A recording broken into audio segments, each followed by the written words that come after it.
Bienvenidos a Entre Líneas, una producción del Centro Latinoamericano para la Competitividad y el Desarrollo Sostenible de INCAE e impulsada por la plataforma Divergente.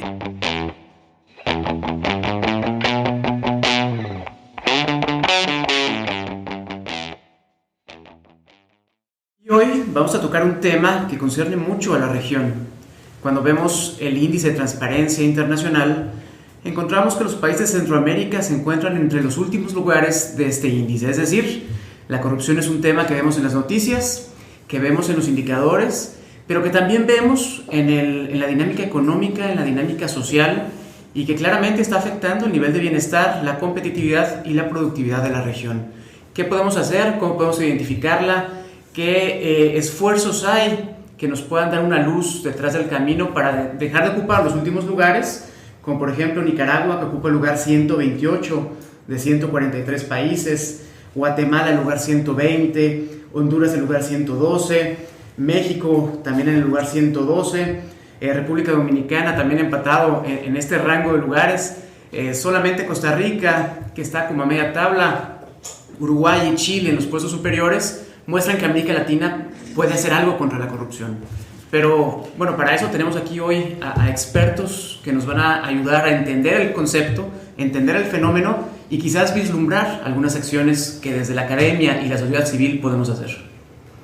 Buenas, Andrea Prado, y el día de hoy tenemos a dos invitados especiales, a don Arturo Aguilar del Seattle International Foundation y a Octavio Martínez, el director del Centro Latinoamericano para la Competitividad y el Desarrollo Sostenible. Entonces, muchas gracias por aceptarnos la invitación. Y tal vez podemos empezar, Octavio, con una descripción de un poquito, bueno, cuál es la incidencia de la corrupción, ¿verdad? Acá en Centroamérica especialmente. Excelente, muchas gracias Andrea y Jaime. Antes de entrar a la incidencia y la estadística, me gustaría empezar definiendo el concepto de la corrupción de una forma que sea poco ambigua y que podamos aplicar a varios contextos. Y particularmente como corrupción nos estamos refiriendo acá al abuso del poder público para generar un beneficio privado. Entonces definitivamente es un fenómeno de ámbito público, pero cuyos beneficiarios pueden ser tanto un servidor público o puede ser actores o agentes económicos en su interacción con el Estado, ¿verdad? Entonces, eso es una distinción bien importante que hay que hacer para luego pensar en prescripciones e intervenciones más adecuadas. La corrupción puede iniciar como el funcionario público haciendo ejercicio abusivo de su poder o utilizando el poder coercitivo para beneficiarse individualmente, pero la corrupción también puede empezar como iniciativas de actores del sector privado, agentes económicos, que a cambio de un favor, a cambio de obtener un beneficio, ofrecen una compensación al funcionario público. Entonces son dos caras de una misma moneda, de un mismo fenómeno, pero es importante verlo individualmente, ¿no?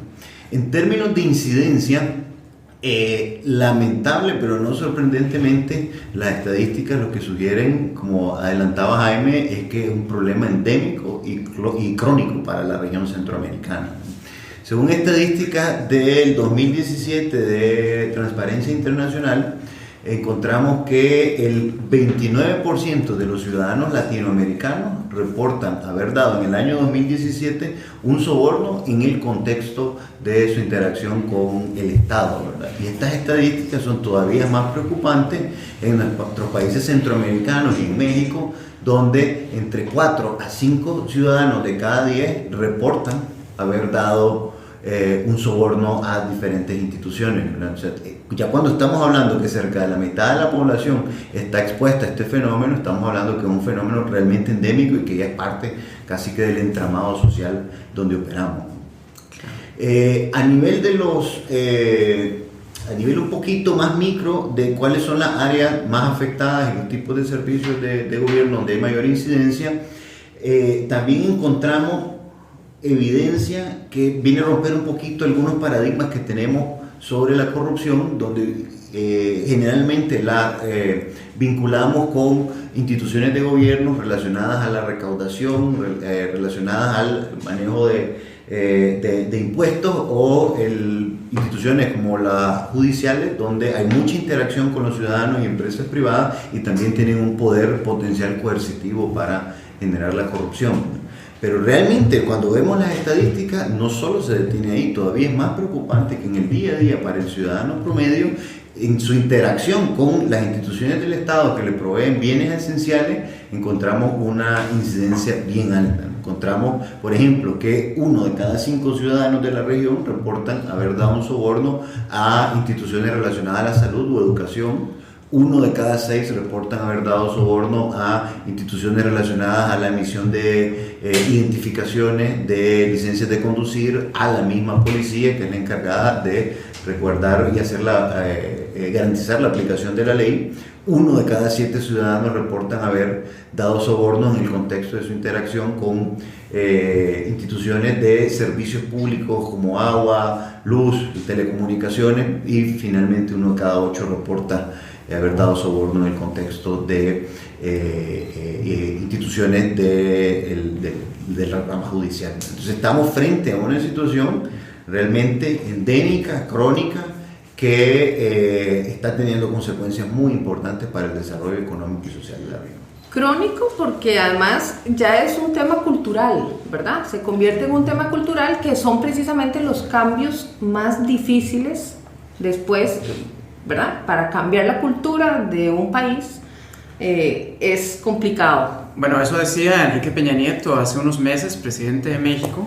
Decía que el problema de la corrupción era un problema cultural. Pero si tomamos esa perspectiva de que uno se acostumbra a la corrupción, entonces estamos destinados a vivir en ella. También existe esa otra idea de que en la medida en la que podamos hacer trámites mucho más sencillos, en donde haya una mejor conectividad y disminuyamos las brechas digitales, accedamos a mejores mecanismos para la provisión de bienes públicos, pues va a ser más difícil que haya ese intermediario que me pida lo que en términos comunes llamamos la mordida, la mochada, la coima, ¿no? Entonces yo creo que también tenemos que verlo esto como un proceso en el que hay que modificar el comportamiento cultural, pero quizás de las instituciones de gobierno, es decir, cómo proveer y cómo conectarse con el ciudadano en el último nivel. Claro, o sea, ¿verdad? ¿Cómo hacemos los cambios de las instituciones, o como dices, incluso utilizando tecnología para hacer trámites de forma incluso más transparente y que nos ayuden al ciudadano que, aunque quisiera participar en un acto de estos, se le complique y entonces no esté motivado a hacerlo? Tal vez entonces ahí, ¿verdad? Podemos pensar por qué estamos hablando de esto aquí en el CLACS, y sería importante que veamos cuáles son los costos que nos genera a los países, al sector privado, ¿verdad? Esta corrupción endémica ya que estamos sufriendo en Centroamérica. Los costos son tanto económicos, que tal vez son los más evidentes, pero lo más preocupante es también los costos sociales para el desarrollo y la calidad de vida de nuestros ciudadanos. Medir el costo en el caso de corrupción a veces es un reto en sí mismo, porque es una economía realmente oculta, no hay muchas estadísticas al respecto, la metodología se basa más en percepciones, pero Transparencia Internacional sí hace algunas estimaciones y, por ejemplo, en un estudio que hacen en el año 2011, ellos estiman que el costo económico de la corrupción es equivalente al 5% del PIB a nivel global. En ese entonces estábamos hablando de 2.6 billones, y billones en español, 2.6 millones de millones a nivel global. Si nosotros extrapoláramos esa estadística a la región centroamericana, en 2017 teníamos un PIB regional de 258 mil millones, el 5% de eso es casi 13 mil millones, es decir, el equivalente al tamaño de la economía de Nicaragua. O sea, un problema tan grande que para la región puede ser el equivalente al tamaño económico de uno de esos países, ¿no? Sin embargo, no para solo ahí la preocupación, ¿verdad? Sino que la corrupción tiende a ser un problema más grave en los países a medida que son más pobres, ¿verdad? Entonces tenemos además el problema que aquellos países que tenemos más limitaciones de recursos son los que perdemos mayor posibilidad de generar riqueza y generar calidad de vida por los problemas de corrupción. Y ahí nosotros revisamos las estadísticas en la relación de los índices de percepción de corrupción y el nivel de ingreso, el PIB per cápita en cada uno de nuestros países, y la correlación es altísima, ¿verdad? Casi de 1.8, entonces no podemos asociar una relación causal directa, ¿verdad? Si hay otros elementos en esto, pero esa correlación tan grande y la evidencia anecdótica realmente nos sugiere que esto es un problema a nivel económico muy, muy serio, ¿verdad? A nivel social, acá en CLACS, nosotros en la región medimos el índice de progreso social, una metodología para evaluar la calidad de vida de nuestros ciudadanos más allá de los factores económicos y haciendo relaciones también sobre esos índices, y cada uno de esos componentes también se encuentran correlaciones muy muy grandes en todos los componentes, lo que nos dice que la corrupción está limitando o dañando la calidad de vida de nuestros ciudadanos a través de negarle algunos servicios, reducir la calidad de los servicios o aumentar el costo de esos servicios. Y para nuestros empresarios realmente también se convierte en un impuesto que aumenta los costos de transacción, y de manera que hay un daño que es transferido en un precio al final o un costo adicional a los consumidores, ¿verdad? O es dinero que podría estar utilizándose de manera más productiva, ¿no? A nivel de nuestro gobierno también es una presión fiscal para sus finanzas por el daño en sus recaudaciones y el gasto adicional que a veces genera todos los programas, las iniciativas que necesitamos implementar para combatir esa corrupción.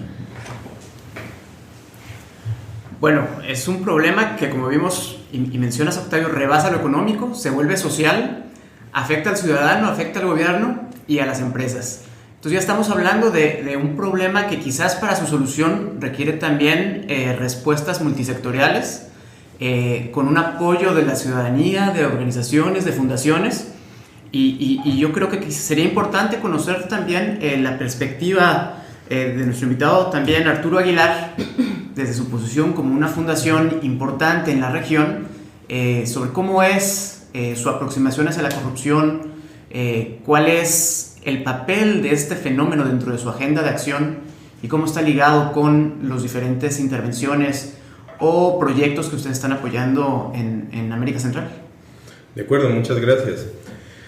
Vea, nosotros lo abordamos y lo nombramos desde la otra cara de la moneda. Nosotros hablamos de Estado de Derecho, antiimpunidad, transparencia, ¿verdad? Pero es precisamente hablar del tema de la corrupción como, desde nuestro análisis, uno de los fenómenos políticos que más erosiona la calidad de la democracia y del buen gobierno en la región. Nosotros nos enfocamos básicamente en Centroamérica, y por poner un par de números nada más, en el más reciente estudio del Latinobarómetro hay una correlación entre adherencia a la democracia y niveles de corrupción, y está completamente relacionado. A más corrupción hay más separación de los ciudadanos en su adherencia a la democracia. ¿Qué significa no adherencia a la democracia?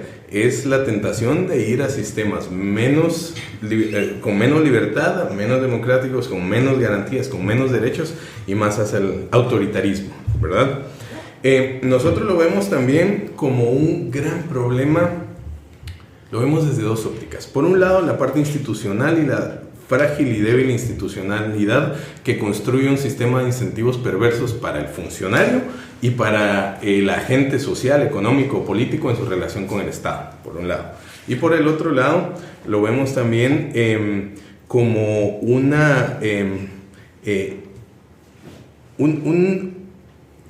las características profundas y tal vez más dañinas de la ciudadanía centroamericana, que es la separación de la cultura y legalidad, ¿verdad?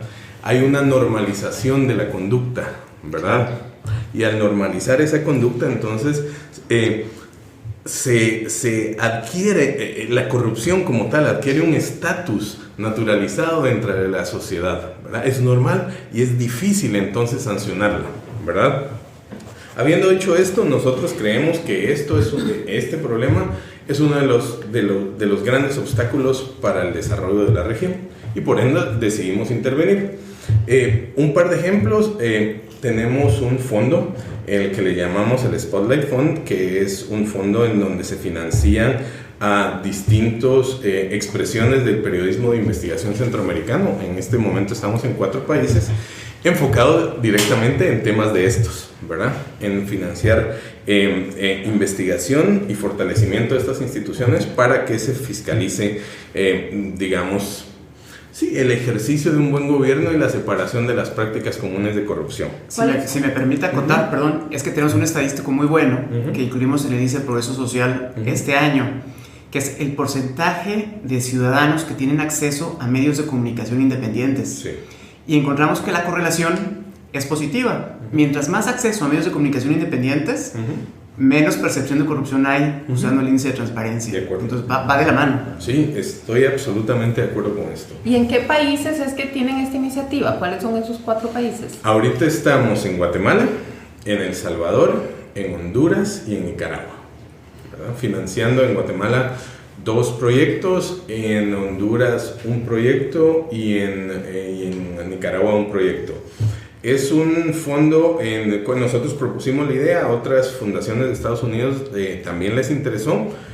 Logramos un cúmulo de capital para poder invertirlo en este fondo y lo queremos hacer crecer. Nosotros estamos absolutamente convencidos de esto, de lo que tú mencionabas, la correlación entre acceso a la información y la posibilidad de ejercer el derecho de acceso a la información desde los periodistas y desde el ciudadano, ¿verdad? Bueno, en este país, aquí en Costa Rica, fue una cobertura de un evento de un alquiler de una casa de real estate que dio pie para que terminaran unos expresidentes en la cárcel, ¿verdad? Entonces, efectivamente, de hecho ganó varios premios internacionales de periodismo investigativo. Sí. Es clave, ¿verdad? Y sí siento yo que no hay mucho, no sé si, ¿verdad? No hay mucho apoyo para los periodistas en ese sentido. Entonces, el periodismo de investigación en Guatemala todavía no es en Centroamérica todavía no es un modelo de negocios que genere utilidades, ¿verdad? Hay que apoyarlo, es absolutamente fundamental para el crecimiento de la democracia en algunos de nuestros países y para la defensa de la democracia en algunos de nuestros países, que eso sería materia de otra discusión, ¿no? El ataque a la democracia que se sufre en algunas de las naciones nuestras. Y para introducir este tema, que nosotros estamos muy muy contentos con el partnership que estamos haciendo con INCAE y CLADS en el tema del desarrollo de 5 casos de estudio, ¿verdad? Y es una iniciativa que nos fue presentada y nosotros valoramos profundamente. ¿Por qué? El tema de la lucha contra la corrupción en Centroamérica, las personas que, como yo les llamo, son clientes de las instituciones de justicia, generaron una narrativa contraria en donde se dice que la lucha contra la corrupción está motivada ideológicamente. Entonces, por ejemplo, en Guatemala se dice que fuerzas de la izquierda atacan a través de la lucha contra la corrupción, y en Nicaragua se dice completamente lo contrario, que es una intervención de la derecha, ¿verdad?, que ataca, ¿verdad?, y está motivada ideológicamente. Es muy divertido que en ambos países, por ejemplo en Guatemala se dice que hay una infiltración comunista en el gobierno de Estados Unidos, ¿verdad?, y que por eso apoyan la lucha contra la corrupción. Es impresionante. Claro. Y en Nicaragua se dice que es una intervención del imperialismo, ¿verdad? ¿Cuál es el factor denominador común? Corrupción. Corrupción demostrada, casos judiciales, ¿verdad?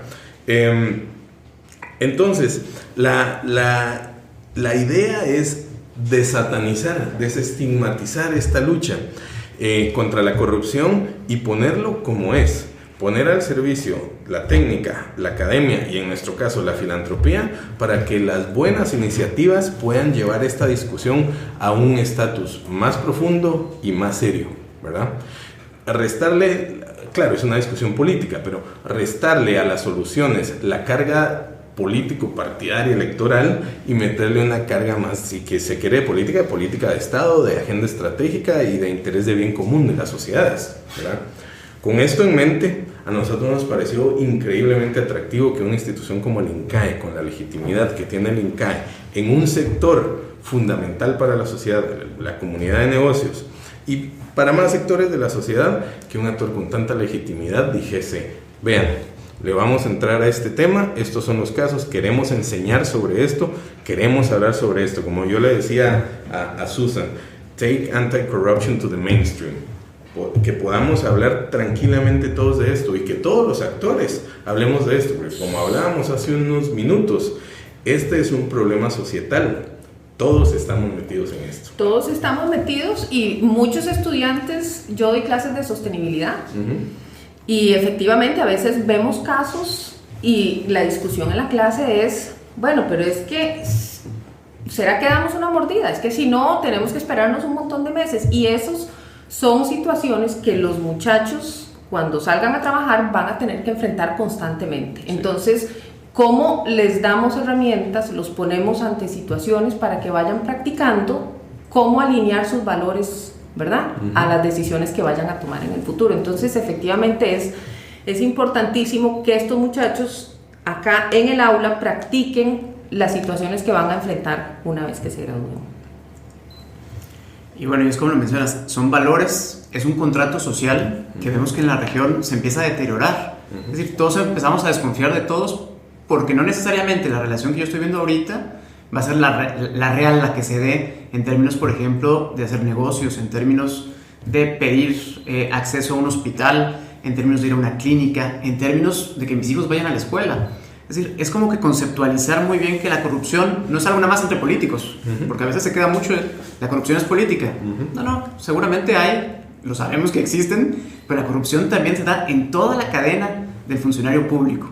Y es ya parte de este sistema que nos está limitando como empresarios, como ciudadanos, pero también como individuos que lo que buscan es vivir bien, ¿no?, en la comunidad.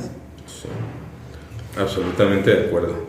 Yo creo que es, como le decía hoy a Susan y a Michelle, es muy valiente dar el primer paso, ¿verdad? El primer paso es aceptar la verdad, aceptar la realidad.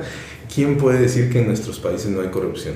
¿Quién se anima a decir que en nuestros países estamos excelentes en términos de compliance, anti-corruption, transparency? Nadie. O sea, ¿quién se anima? Aventado.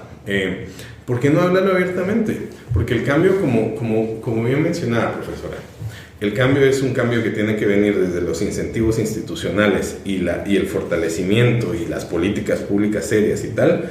También tiene que pensarse en cómo modificar esa matriz de incentivos perversa que se tiene para el ciudadano, la micro y la macro corrupción. Yo he visto casos que abarcan en un sistema de aduanas increíblemente complejos y grandes, que van desde el vista de aduanas hasta el presidente de la República, por un lado, y el presidente de la República de mi país termina preso. Y los ciudadanos del día a día, los ciudadanos en lo común, se tomó unos traguitos el viernes y agarró su carro y el policía lo paró y le dio un dinerillo ahí y siguió, ¿verdad? Y eso ya no se entiende como algo negativo, ¿verdad? Eso se entiende como algo normal, ¿verdad? Ahora, hay otro incentivo perverso. ¿Qué pasa si ese policía se lo lleva a la estación? ¿Y cómo va ese ciudadano navegar las complejidades de la corrupción dentro de un poder judicial? Es muy complejo. Entonces, abordarlo también desde la modificación de los incentivos para el ciudadano, ¿verdad? Hablarlo desde ahí también. Definitivamente. Yo creo que desde CLACS en CAE compartimos esa visión de Seattle International Foundation, que la corrupción requiere primero de una perspectiva sistémica para hacer intervenciones a nivel institucional, en el sector público, a nivel de normas de comportamiento social y a nivel de valores y normas de comportamiento individual. Hay que trabajar a los tres niveles. Por eso, en nuestra alianza con Seattle International Foundation, nosotros estamos desarrollando ahorita casos de estudio, contenido que van a alimentar nuestros cursos internos para los programas de MBA sobre ética, transparencia y comportamiento, realmente con evidencia de la región y en situaciones pragmáticas, lo que enfrenta en el día a día el empresario de nuestra región. Eso es muy importante.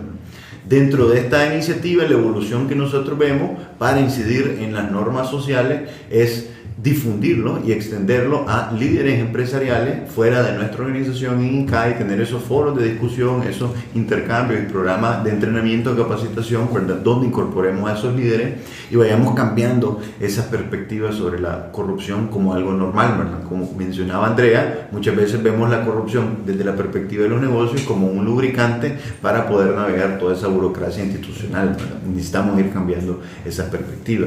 Y a nivel institucional, con este trabajo trabajo que estemos haciendo, documentando los casos de cómo líderes empresariales enfrentan los temas de corrupción, cómo podemos realmente manejarlos, también ir creando un conocimiento para que podamos llegar finalmente al nivel de prescripciones públicas, que podamos incidir en una mejora de los procesos, de las regulaciones, reducir esos espacios discrecionales para la corrupción, incorporar la tecnología adecuada que nos dé la transparencia, ¿verdad? Abrir la información del Estado para que realmente esos medios independientes puedan hacer su actividad de fiscalizadora externa, ¿verdad? Es decir, una serie de intervenciones que podamos hacerla nosotros ya también a nivel institucional o recomendarla para ir atacando el problema desde los diferentes niveles. Eso es súper interesante porque además yo creo que va muy alineado con la agenda, con la misión y visión de lo que es INCAE, de lo que es CLATS, que es mejorar el nivel de vida de las personas de la región en la que vivimos. Lo hemos hecho a través de enseñando buenas prácticas de negocios, lo hemos hecho a partir de la sostenibilidad, y yo creo que ahora también el siguiente paso es este problema que es la corrupción, que ha estado dominando, como hemos visto, diferentes sectores, y que además nos viene relegando en términos, si lo queremos ver más agregado, en términos de cómo competimos frente al mundo. Porque hoy el contexto internacional nos está obligando a enfrentar una revolución tecnológica que ahí está, que va a cambiar la matriz de productividad del mundo. Nos estamos enfrentando a problemas de clima que también van a estar muy asociados a bienes públicos, que va a afectar fuertemente en la región. Hoy no estamos solo compitiendo con Sudamérica, con México, sino como Centroamérica competimos con Vietnam, con Tailandia, con Filipinas, con los asiáticos para conseguir mercados como los europeos y el de Estados Unidos, y la corrupción, si la medimos desde este punto, nos tiene ya en la cola, comparado con ese tipo de países en donde no hay impunidad, quizás haya más transparencia, quizás haya más certidumbre, y lo que sí hay es que hay menos corrupción y son más competitivos. Entonces yo creo que es un buen momento para incorporar dentro de las buenas prácticas de negocios el ser transparente, el ser ético, e impulsar un comportamiento que no facilite y no siga anclando a la región a la corrupción. Sí, y tal vez me gustaría retomar el tema del periodismo en ¿verdad? En tratar de ver cómo contribuimos a disminuir la corrupción. Y la verdad que ahora,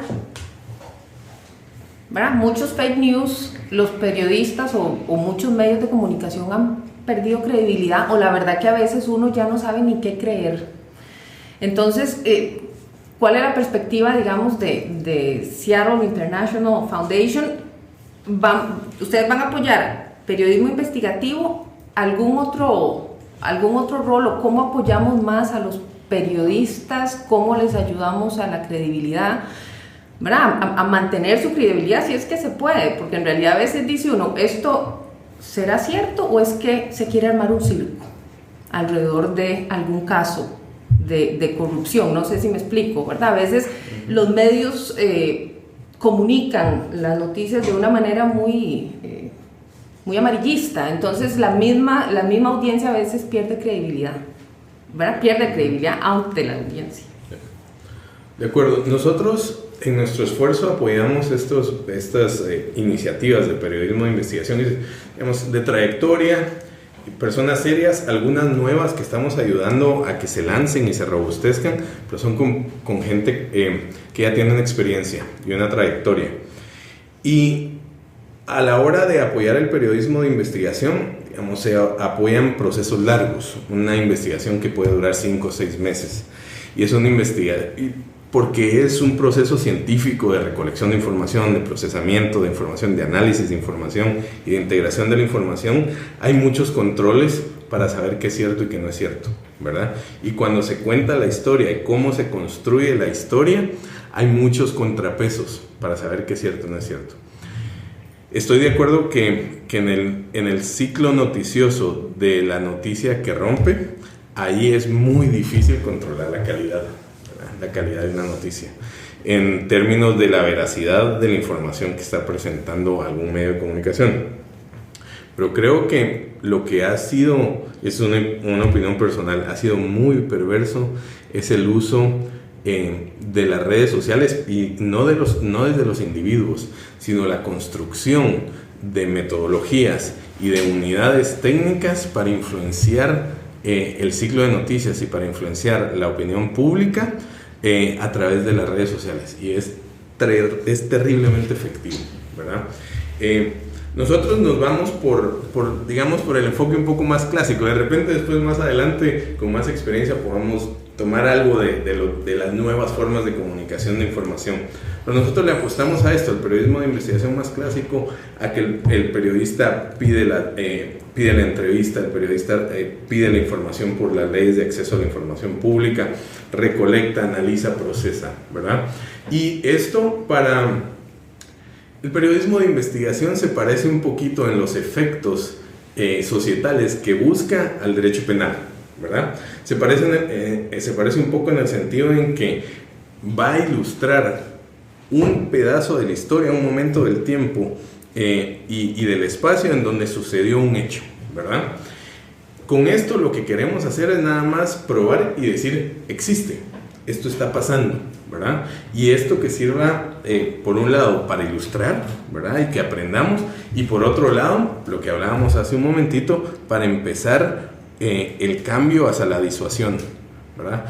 En nuestro análisis, la disuasión viene por un sistema de sanciones. La sanción penal, que eso es lo que tiene que ser menos, ¿verdad? El derecho penal, como dice uno de sus fundadores, von Litz, llega tarde y llega mal, ¿verdad? ¿Por qué dice que llega tarde y llega mal? Porque cuando se llega al derecho penal es que ya estamos hasta en las últimas consecuencias de lo grave. Pero también una sanción social, ¿verdad? Si una persona se ve avergonzada socialmente porque se le descubre un escándalo de corrupción, debiese existir la posibilidad, por ejemplo, desde la prensa, que posicionen un mensaje, y desde la ciudadanía, que tengan su derecho de acceder a esa información y formar una opinión correcta, ¿verdad? Y decir, sí, esta conducta de esta persona parece inaceptable, o esta conducta de esta institución parece inaceptable, ¿verdad? Entonces, le apostamos, como te decía, le apostamos a lo más clásico y a lo más profundo para tratar de generar estos ejemplos y este momentum societal de poder no solo conocer qué pasa, sino de empezar a hablar libremente de estas cosas. Un costo reputacional para el corrupto o para la organización corrupta. Exactamente. Fortalecer al cuarto poder, que me va a ayudar a equilibrar también estos desbalances que tenemos en la región. De acuerdo. Sí, yo quedo pensando, aquí en Costa Rica muchas veces le dicen a uno, y es que mejor no meterse en política o no meterse en el gobierno porque la probabilidad que te saquen algo es muy alta, y a veces, ¿verdad?, sacan cosas como para desprestigiar a la gente, que tal vez es un asunto mediático por simplemente llamar la atención. Entonces eso es un poquito lo que... Si apelamos a la ética de los empresarios y del servidor público, yo creo que también le corresponde un espacio para la ética para el comunicador, y yo creo que ustedes, como Seattle International Foundation, trabajan muy bien en qué perfiles son los que van a poder... Claro, digamos, lo que tú mencionas sucede, y en mi experiencia tiene que ver con dos incentivos. Uno es el incentivo del opositor político, ¿verdad?, que usa el medio de comunicación y lo alimenta, ¿verdad?, para generar algún desgaste a su opositor político. Y por el otro lado, hay algunas expresiones, o han existido, no estoy hablando de nadie en específico, algunas expresiones de medios de comunicación social que se utilizan para un fin determinado, ¿verdad? Un fin político determinado, pero esas son desviaciones del modelo, ¿verdad? Son desviaciones que obviamente son perversas, ¿verdad? Entonces, sin lugar a duda, han existido y seguramente van a existir. Y no solo en Centroamérica, en todos los lugares del mundo. Pero nosotros digamos, le apostamos, por eso decía, al periodismo de investigación, que va mucho más allá del ciclo de noticias. Regularmente este tipo de ataques o de mal uso, uso perverso de un medio de comunicación es en el ciclo de noticias, el del día a día, ¿verdad? Porque generar una investigación de 6 meses para tratar de hacer algo así no es efectivo en costo-beneficio. Sale muy caro. Sale muy caro. Y menos quizás en modelos de medios de comunicación que dependen, por ejemplo, de participación del gobierno, publicidad gubernamental. Sí. En el caso, por ejemplo, de México, recuerdo que la cifra llega a ser entre el 60 y el 70% de publicidad gubernamental en medios de comunicación. Sé que en Costa Rica baja bastante, baja como un 30, un 25%, pero en la medida en la que tú tengas más inversión de otras fuentes también te garantiza mucho esa independencia para poder salirte de este ciclo. Si dependes de la pauta gubernamental, Sí, claro. ¿qué vas a hacer? Estás cooptado. Sobre todo un entorno que, dadas las innovaciones tecnológicas, ¿verdad?, para esa industria en particular, el fondeo, la inversión en publicidad del sector privado cada vez está más diversificada y transfiriéndose a medios digitales. Realmente los medios escritos están en una situación compleja, en una coyuntura muy difícil por las diferentes presiones que actualmente tienen. Bueno, retos enormes en la región. Retos enormes también para estos periodistas independientes, porque como decía Octavio, se viene la revolución tecnológica, está cambiando el sector. Próximamente, bueno, ahorita están culpando al gobierno de Estados Unidos, al rato van a culpar a los bots rusos de Twitter y de Facebook, que están alterando los ciclos de noticias. Entonces, es preocupante lo que se avecina en términos de los retos, pero es bueno saber que INCAE, que Seattle Foundation, que CLATS, que hay todo un grupo de interés por querer cambiar la dinámica que hemos tenido en términos de corrupción y de falta de competitividad y transparencia en la región. Muchas gracias por haber participado en Entre Líneas y estaremos próximamente compartiendo esto, ahí sí, en redes sociales. Muchas gracias. Muchas gracias, Jaime, Andrea.